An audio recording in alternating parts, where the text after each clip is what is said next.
Hey there, vermicomposting fans! Have you ever encountered a stomach-turning smell from your composting bin? Today, I'm here to talk about a common issue with your worm bin composting: too much moisture. As always, if you enjoy my worm training videos, please don't forget to like and subscribe and hit that notification bell for all my latest worm farming videos. When you discover that your bin is soggier than squashed tomatoes, it's time to act, worm farmers. But don't panic, I have solutions for you fellow worm farmers. First things first, assess the situation. As a vermicomposting enthusiast, it's your job to ensure that worms' well-being. That means regularly checking their bedding's moisture content. But how can we do this? One method is to use a hydrometer like this one. Just stick it in the spot where there aren't many worms. If the reading is between 4 and 8, your bin is ready to go. Another method is to squeeze up a handful of bedding and give it a gentle squeeze. It should feel like a wrung out sponge. If water leaks from your hand, your bedding is too wet. If it's flaky and crumbly, on the other hand, it's too dry. But why is your bin wet in the first place? There could be many reasons. Perhaps you've been feeding your worms high moisture foods like melons.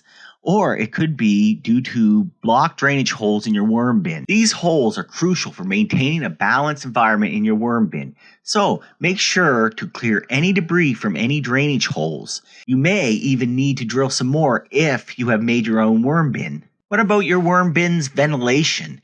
If your bin lacks air holes, add some more. Factory made bins usually come with enough, but if you've got a DIY job, you might need to get the drill out again.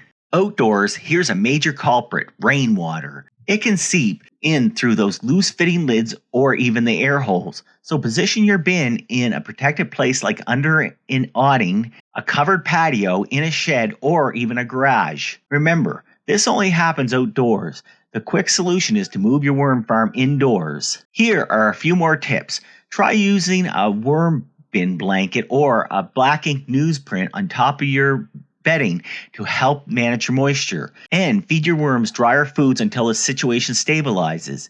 If you see puddles on the bedding, mop them up. Sprinkle dry cocoa coir, shredded black ink newspaper, or peat moss on top of the bedding. And don't forget to stir gently to ensure consistency throughout your bin. With outdoor worm farming, I highly recommend having drain holes in your worm farming bin. Hopefully, with these tips, you'll never have to face this wet situation again.